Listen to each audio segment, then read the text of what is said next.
हमारा टॉपिक है start pro में कैसे हम मैट फाउंडेशन पे वर्क करते हैं, मैट फाउंडेशंस कैसे हम डिजाइन करते हैं। तो इसके लिए सबसे पहले हमने एक बिल्डिंग यहाँ पे बनाकर रखी है। इसमें हमने लोड्स वगैरह लगाए हैं, सपोर्ट लगाया है, प्रॉपर्टीज लगाई हैं और इसके बाद हमने इसको एनालाइज कर दिया है। एनालाइज करने के बाद यहाँ पे रिएक्शंस हमें मिल जाती हैं, जो कि हम यहाँ पे रिएक्शन कर्सर से हम यहाँ पे नोट कर्सर से सबके रिएक्शंस देख सकते हैं। इसमें विंड लोड लगे हैं, डेड और लाइव, ये दोनों आपके लोड्स लगे हुए हैं, तीनों लोड्स लगे हुए हैं। And after analysing go to foundation design tab and foundation design tab में जाके हमें वो लोड इंक्लूड करने हैं जिनके लिए हमें फुटिंग को डिजाइन करना है। जैसे इसमें मैं आपका डेड और लाइव पे वर्क कर रही हूँ। विंड लोड जो होते हैं आपके, जितनी हाइट ज्यादा होती है ऊपर वर्क करता है, इसलिए फाउंडेशन के लिए only I am taking here live load and dead load, right. Then run start foundation.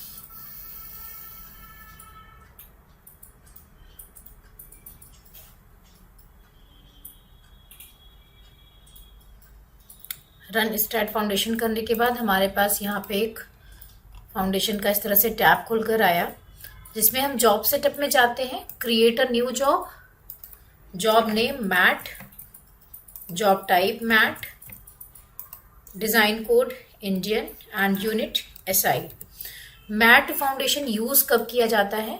Mat foundation उस केस में यूज किया जाता है जहां पे हैवी कंसंट्रेटेड लोड हो, यानी कि एरिया कम हो और लोडिंग ज्यादा हो। तो ऐसी कंडीशन में हम ज्यादातर मैट फाउंडेशन पे वर्क करते हैं कि जैसे बिल्डिंग हाई राइज है और क्या होता है, लोड कंसंट्रेटेड पड़ रहा है, एक ही जगह पे पड़ रहा है, लेकिन क्या हो रहा है कि एरिया को कम मिल रहा है ना। तो वहां पे हम यहाँ पे मैट फाउंडेशन डाल सकते हैं। जैसे आपकी जो वाटर टैंक्स वगैरह हो गए उनमें, या हाई राइज बिल्डिंग आजकल ज्यादातर मैट ही फाउंडेशन यूज करते हैं। तो यहाँ पे यू कैन सी कि मैट फाउंडेशन जॉब यहाँ पे क्रिएट हो गई है। अब हमें क्या करना है, मेश, यहाँ पे मैट फाउंडेशन जॉब्स में जाना है, then mesh generation, add meshing region, add rectangular region. हमने यहाँ पे मेश के थ्रू ये जनरेट किया था, यानी कि स्लैब की तरह ये वर्क करता है, स्लैब एक्शन पे वर्क करता है। तो यहाँ पे मेश जनरेशन में जाकर एड मेशिंग रीजन में लेकर हमने एड रेक्टेंगुलर रीजन किया, यानी कि हम एक रीजन डिफाइन कर रहे हैं कि यहाँ से यहाँ तक हमें मैट चाहिए।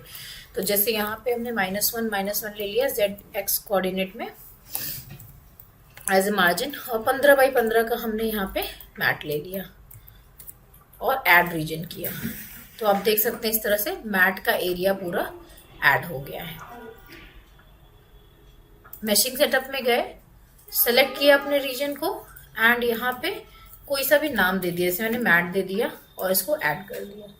Now select the name and generate mesh. यहाँ पे आप मेश की जो टारगेट है, यहाँ पे आप इसको मिनिमाइज या मैक्सिमाइज कर सकते हैं। फाइनाइट एलिमेंट पे वर्क करता है तो इसको आप ज्यादा भी कर सकते हैं और कम भी कर सकते हैं। जनरेट मेश किया, यहाँ से ओके कर दिया, तो आप देख सकते हैं कि यहाँ पे पूरी की पूरी मेश जनरेट हो गई है। एंड आफ्टर जनरेटिंग मेश हमें क्या करना है, एनालिसिस प्रॉपर्टीज में जाना है एंड यहाँ पे स्लैब थिकनेस, जैसे यहाँ पे 300 mm 300 का है, ध्यान रहे ये दोनों थिकनेस एक ही रखनी चाहिए। एनालिसिस थिकनेस भी वही होनी चाहिए जो कि डिजाइनिंग है, जिसके लिए हम डिजाइन करने जा रहे हैं। तो both should be same. And soil property में गए, यहाँ पे यूज सॉइल पे चेक किया हमने एंड सॉइल सबग्रेड, यहाँ पे मैंने 10,600, जो कि जनरली सॉइल टेस्टिंग के बाद हमें रिजल्ट में आता है, तो हमने यहाँ पे ले लिया एक एग्जाम्पल के तौर पे, हमने यहाँ पे 10,600 एक वैल्यू ले ली।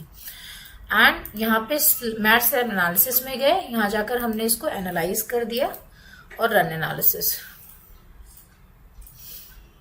अभी जितनी डेंस मैशिंग होगी उतना ही ज्यादा टाइम लेता है सॉफ्टवेयर रन करने में, और जितनी ही आपकी कम मैशिंग होगी उतना ही कम टाइम में ये आपका प्रोग्राम रन हो जाता है। In case if you want more accurate, then आपको मैश जनरेशन, मैश जो है वो छोटी छोटी मतलब ज्यादा डेंस करनी पड़ेगी। एंड अगर आपको बहुत एक्यूरेट नहीं चाहिए तो फिर उस केस में आप यहाँ पे मैश, यहाँ पे आपका इस तरह से पूरा आ गया।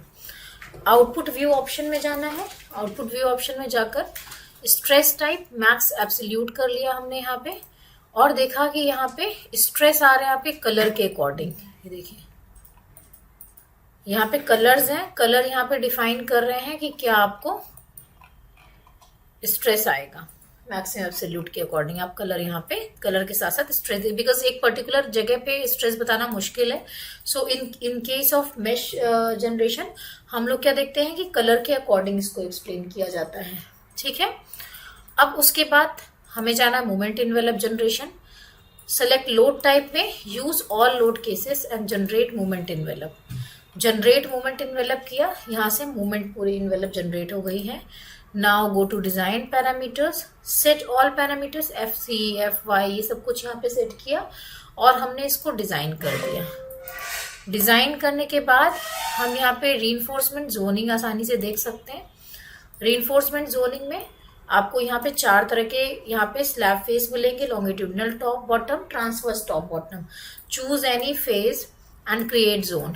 यहाँ से देखिए अब ये क्या है, ये पूरे में ब्लू कलर से आ रहा है। यहाँ पे आप देख सकते हैं ब्लू कलर की reinforcement D10 @219 mm centre to centre distance पे आ रही है, यानी कि क्रिटिकल जोन में इसमें नहीं आ रही है रीइंफोर्समेंट। आप चारों जोन क्रिएट करके देखेंगे तो सब में सिर्फ ब्लू कलर का ही जोन दिख रहा है। इन केस क्रिटिकल जोन जब आपका जनरेट हो रहा होता है तो यहाँ पे सॉफ्टवेयर हमें रेड और ग्रीन कलर की भी रीइंफोर्समेंट देता है कि किस किस जगह पे क्रिटिकलिटी आ सकती है। जनरली जहां जहां आपकी फुटिंग कॉलम्स आते हैं उसके नीचे आपकी क्रिटिकल जोन आ सकती है। ठीक है, तो इस तरह से आप यहाँ पे चीजें देख सकते हैं। जोन रिपोर्ट भी आप देख सकते हैं। आप देखिए जोन रिपोर्ट में आप क्लियरली आप देख सकते हैं कि यहाँ पे आपको एरिया रिक्वायर्ड कितना है, प्रोवाइड कितना है, ये सब कुछ चीजें यहाँ पे आपको देखने मिल रही हैं। कैलकुलेशन शीट यहाँ से आप जनरेट कर सकते हैं। आप इसमें देखेंगे कि पूरी की पूरी कैलकुलेशन शीट आ रही है। आप इसको प्रिंट भी कर सकते हैं, यहाँ से आप प्रिंट कर सकते हैं अपनी कैलकुलेशन शीट को। एंड इसमें आपका रीइंफोर्समेंट जोनिंग में जाकर के ये क्रिएट जोन रिपोर्ट, आप हर एक पर्टिकुलर जोन की यहाँ से रिपोर्ट्स देख सकते हैं कुछ इस तरह से। ठीक है, तो ये आपका फुटिंग था जिसमें हमने सीखा कि कैसे मैट फाउंडेशन इसमें डिजाइन करते हैं। अच्छा, एक और बात, कभी कभी क्या होता है कि जैसे मैंने यहाँ पे आपको रेक्टेंगुलर रीजन सिखाया था कि कैसे आपको यहाँ रेक्टेंगुलर रीजन से मेश जनरेट कर देना है, राइट। जैसे मान लीजिए हमने यहाँ पे मेश इसको सेलेक्ट करके हटा दिया है।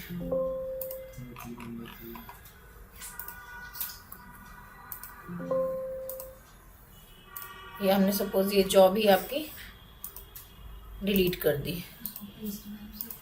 ठीक, अब जो जरूरी नहीं है कि मेश में जो क्रिएट करी वो ऑलवेज रेक्टेंगुलर रीजन में ही, वो रेक्टेंगल से ही बन जाए वो, है ना, या रेक्टेंगल बने भी तो बिल्कुल एक्यूरेट बन पाए।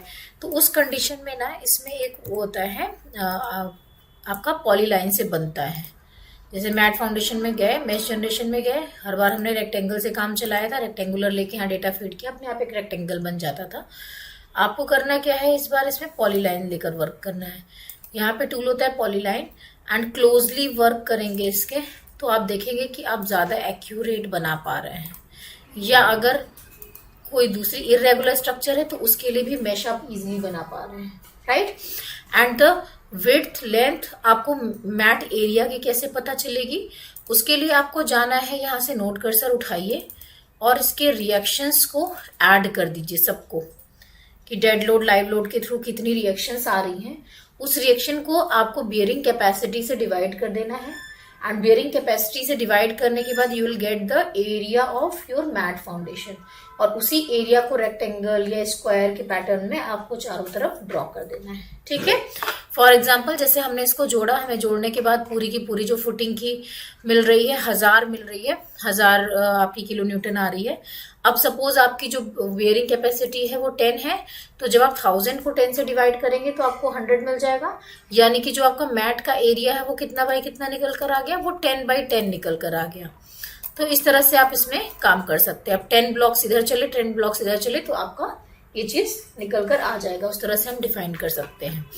अच्छा, इसमें कभी कभी आपका ग्रिड लाइन का सेटअप करना है तो 1-1 मीटर की स्पेसिंग है। अगर बहुत बड़ी स्ट्रक्चर है तो 2-2 मीटर की भी स्पेसिंग करके आप जनरेट कर सकते हैं यहाँ से। तो ये ग्रिड्स की स्पेसिंग भी यहाँ से मैनेज हो जाती है। ठीक है, तो ये था अपना मैट फाउंडेशन की ट्यूटोरियल। ये क्लास आपको कैसी लगी हमें कमेंट करके जरूर बताइए। Thank you for watching.